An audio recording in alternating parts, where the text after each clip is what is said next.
Je vous ai publié dernièrement un petit quiz de diabétologie où je présentais le cas d'une patiente dont je vous résume ici là son tableau. Donc une patiente âgée qui a dépassé la cinquantaine, qui a été diagnostiquée diabétique à un âge assez avancé adulte, et je vous ai posé la question de savoir de quel diabète c'était. Diabète type 1 ou type 2, en sachant que elle a maigri, c'était l'un des symptômes de quoi de son diabète. Elle a maigri, elle a donc plus de la cinquantaine au moment où on découvre son diabète. Elle a pas d'hypertension artérielle et 80%, de manière grossière, 80% des réponses étaient en faveur du diabète du type 2. Or, ces dames souffrent du diabète de type 1. J'ai une patiente qui vient me voir pour un bilan cardiologique. Elle est diabétique. Ça fait 17 ans qu'elle a le diabète. Elle a aujourd'hui 69 ans. Donc, on lui a découvert le diabète à l'âge de 52 ans. Et comment est-ce qu'on a découvert ça? C'est parce que elle se levait la nuit pour aller aux toilettes, uriner, c'est ça? Beaucoup d'eau. Et elle buvait beaucoup, donc elle avait énormément soif. Et elle urinait régulièrement, et elle a maigri. Donc, en un mois, elle a perdu 7 kilos. Ok, alors, vous allez me dire, vous allez me donner votre diagnostic. Bon, évidemment, on lui a fait un bilan, on a trouvé qu'elle a un diabète. Alors, c'est quel diabète? Quel type? Madame, ne dites pas, hein, ne dites pas. C'est un quiz pour rien. Donc, découverte d'un diabète à l'âge de 52 ans, polydipsie, polyurie, c'est-à-dire, elle boit beaucoup, elle a soif, elle boit beaucoup, et elle urine beaucoup, et amaigrissement. 52 ans. Quel est le diabète? Allez, répondez à ce petit quiz.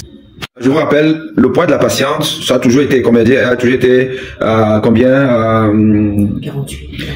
48 kilos. Elle mesure 1m60. Donc, 1m60, 48 kilos. Vous ajoutez ça au bilan de la patiente. Elle n'est pas hypertendue. Vous n'êtes pas hypertendue. Elle n'est pas hypertendue. Donc, elle a une tension normale.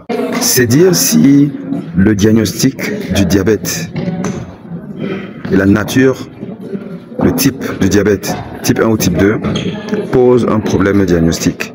Et qu'il y a donc finalement beaucoup de diagnostics erronés.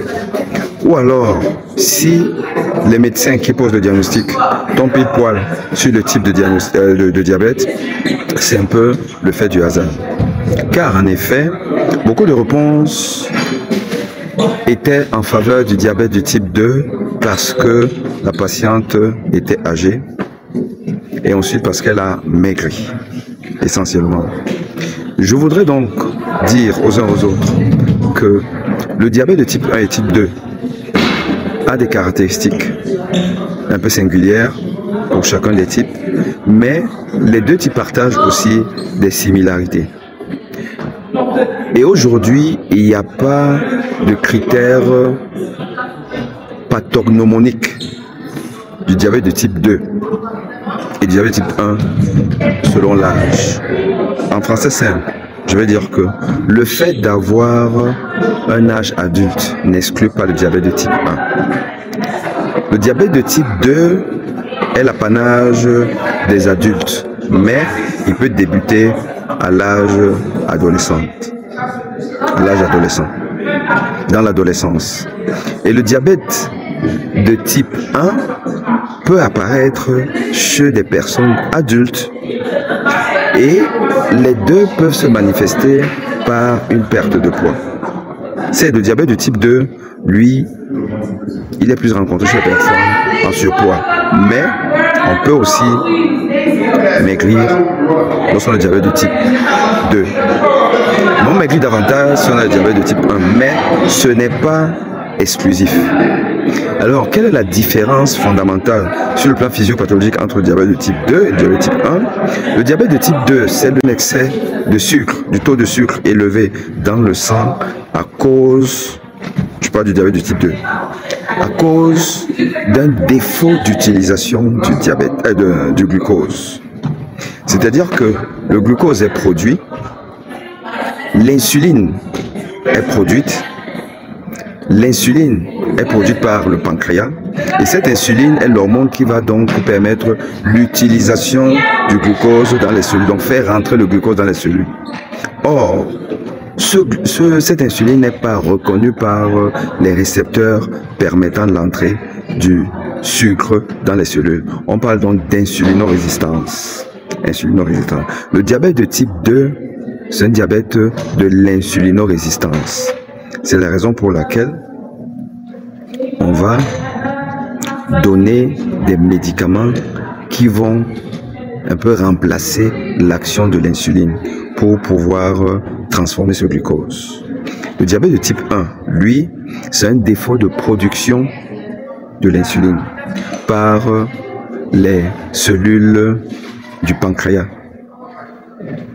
Défaut de production de l'insuline. Donc, il manque de l'insuline. Et pourquoi est-ce qu'il y a un défaut de production? Parce que les cellules du pancréas sont attaquées par des anticorps. Des anticorps qui vont détruire ces cellules et leur empêcher de fonctionner normalement. Et donc, la différence sur le plan physiopathologique et sur le plan diagnostic biologique, la différence entre les deux, c'est que dans le diabète de type 1, on va doser des anticorps dirigés contre les cellules du pancréas.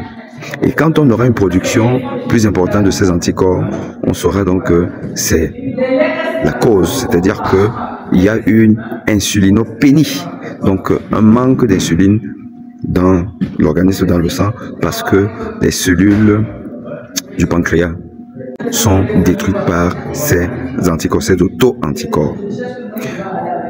Ce qui veut dire que lorsque vous diagnostiquez le diabète de type, enfin un diabète chez un patient, logiquement, vous devez pouvoir doser des anticorps. S'il y a des anticorps dirigés contre les cellules pancréatiques, vous allez poser le diagnostic du diabète de type 1.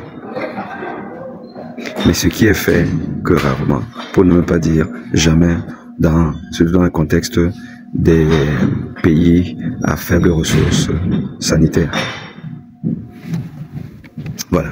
Donc ça, c'est un peu ce que je voulais dire à propos du type de diabète. C'est simplement, s'il faut résumer ça, il faudra dire que ce n'est pas facile, ce n'est pas aisé de différencier le diabète de type 1 et le diabète de type 2, car on ne se base pas simplement sur la démographie, sur l'âge du patient et sur la perte ou le gain en poids.